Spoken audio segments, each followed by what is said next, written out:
ரித்தி, நீங்கள் பார்த்திருந்தால் 2 விடயங்களில் பார்க்க வேண்டியிருக்கிறது. முதல் விடயம், கிட்டத்தட்ட 27 ஆண்டுகளுக்கு பிறகு தற்போதுதான் பாகிஸ்தானிலே ஒரு சர்வதேச, அதாவது ஐசிசி நடத்தும் ஒரு போட்டி நடைபெறுகிறது. கிட்டத்தட்ட 27 ஆண்டுகள், 3 டிகேட் என்பார்களே, 30 ஆண்டுகள் காலகட்டத்திலே என்று சொல்லலாம். 10 ஆண்டுகள் என்று எடுத்துக்கொண்டு சொல்வார்கள். எனவே இந்த காலகட்டத்தில் நடக்கிறது. ஆனால் அதுவும் முழுமையாக இல்லை. காரணம், இந்தியா அங்கு சென்று பங்கேற்கவில்லை. பல்வேறு காரணங்கள், ராஜதந்திர காரணங்கள் காரணமாக, ராஜாங்க உத்தியோகம் காரணமாக தற்பொழுது அங்கு பங்கேற்க முடியாத சூழல் இந்தியாவுக்கு. எனவே இந்தியா பங்கேற்காதது அவர்களுக்கு மிகப்பெரிய ஒரு இழப்பு. இதனால் என்றால், ஒருவேளை இந்தியா இறுதிப் போட்டிக்கு தகுதி பெற்றால், இந்தியாவுடைய அரையிறுதிப் போட்டியும் துபாயில் தான் நடக்கிறது. இறுதிப் போட்டியில் தகுதி பெற்றால் துபாயில் தான் இறுதிப் போட்டியும் நடைபெறும், பாகிஸ்தான் நடைபெறாது. மார்ச் 9ஆம் தேதி இறுதிப் போட்டி. எனவே இது அவர்களுக்கு மிகப்பெரிய இழப்பு.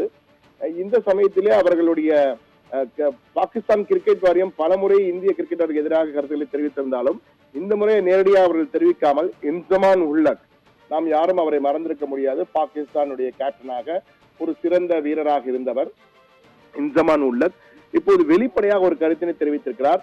இந்தியாவின் ஆதிக்கத்தினை கிரிக்கெட்டிலே தடுத்து நிறுத்த வேண்டும் என்றால் அதற்கு நிச்சயமாக மற்ற கிரிக்கெட் வாரியங்கள் எல்லாம் ஒன்று சேர வேண்டும். ஒன்று சேர்ந்து இந்தியாவினுடைய ஆதிக்கத்தை குறைக்க வேண்டும். என்றால் இந்தியாவோட ஆதிக்கத்தின் காரணமாக அவர்கள் நினைத்ததை தான் செய்கிறார்கள். ஐபிஎல்லை உதாரணமாக காட்டுகிறார். ஐபிஎல்லே மற்ற நாட்டு வீரர்கள் எல்லாம் பங்கேற்க வேண்டும் என்று கூறும் இந்தியா, இந்திய வீரர்களை மட்டும் மற்ற நாட்டு லீக் போட்டிகளில் பங்கேற்க அனுமதிப்பதில்லையே, ஏன்? இது என்ன ஓரவஞ்சனை? அப்படி என்றால் மற்ற நாட்டு வீரர்கள் எல்லாம் அடிமைகளா என்ற வகையெல்லாம் கேள்வியை எழுப்பியிருக்கிறார்.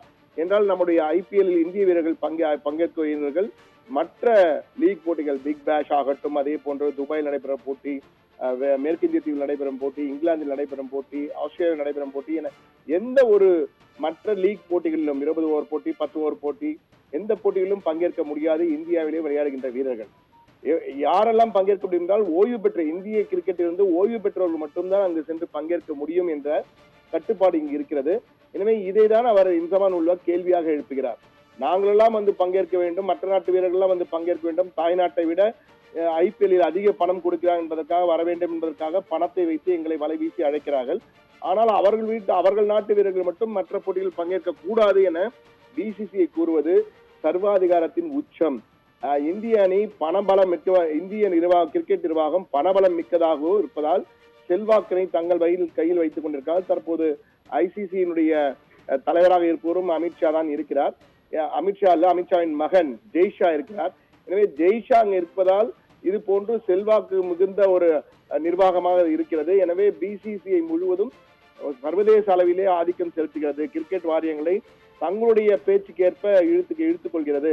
இது ஏற்க முடியாது. எனவே மற்ற கிரிக்கெட் வாரியங்கள், இங்கிலாந்து வாரியமாகட்டும், ஆஸ்திரேலிய கிரிக்கெட் வாரியம், மேற்கிந்திய கிரிக்கெட் வாரியம், தென்னாப்பிரிக்கன் கிரிக்கெட் வாரியம், நியூசிலாந்து கிரிக்கெட் வாரியம், பாகிஸ்தான் கிரிக்கெட் வாரியம், ஸ்ரீலங்கா கிரிக்கெட் வாரியம் என எல்லா கிரிக்கெட் வாரியங்களும் ஒன்றிணைந்து இந்தியாவின் ஆதிக்கத்தை கட்டுப்படுத்த வேண்டும், அதற்கான முயற்சிகளை உடனடியாக எடுக்க வேண்டும் என்ற வகையிலே ஒரு முன்னெடுப்பினை இன்சமான் உல்லாக்கே எடுத்திருக்கிறார். நிச்சயமாக இது பாகிஸ்தான் கிரிக்கெட் வாரியத்தின் பின்னணி இருக்கும் என்பதில் மாற்று கருத்தில்லை. ஆனால் இந்தியாவின் ஆதிக்கத்தை அந்த அளவுக்கு எளிமையாக தடுத்து விட முடியுமா என்பது மிகப்பெரிய கேள்வி. என்றால் கிட்டத்தட்ட 20,000 கோடி கடந்த ஆண்டு மட்டும் இந்திய கிரிக்கெட் வாரியம், BCCI, board of cricket control in India, அவங்களுடைய ஆண்டு வருமானம், கடந்த ஆண்டு வருமானம் மட்டும் 20,686 கோடி ரூபாய் வந்திருக்கிறது. கிட்டத்தட்ட ஒவ்வொரு ஆண்டும் அதே போன்று லட்சக்கணக்கான கோடி ரூபாய் ஐபிஎல் கொள்கிறது. எனவே எளிதாக இந்தியாவின் ஆதிக்கத்தை யாரும் தட்டிவிட முடியாது. இந்தியாவை தவிர்த்து ஏதேனும் முடிவுகளை எடுப்பதும் மிகவும் கடினம். ஐசிசி என்பது, சர்வதேச கிரிக்கெட் கவுன்சில் என்பதுதான் அனைவரும் கண்கூடாக பார்க்கக்கூடியது. ஆனால் தற்போது இன்சமான் உல்லக் இது போன்ற ஒரு கருத்தினை முன்வைத்திருப்பதை மற்ற கிரிக்கெட் வாரியங்கள் எப்படி எடுத்துக்கொள்ளப் போகின்றன, என்ன செய்ய போகிறார்கள், அடுத்து என்ன என்பது ஒரு மிகப்பெரிய கேள்விகளை எழுப்புகிறது.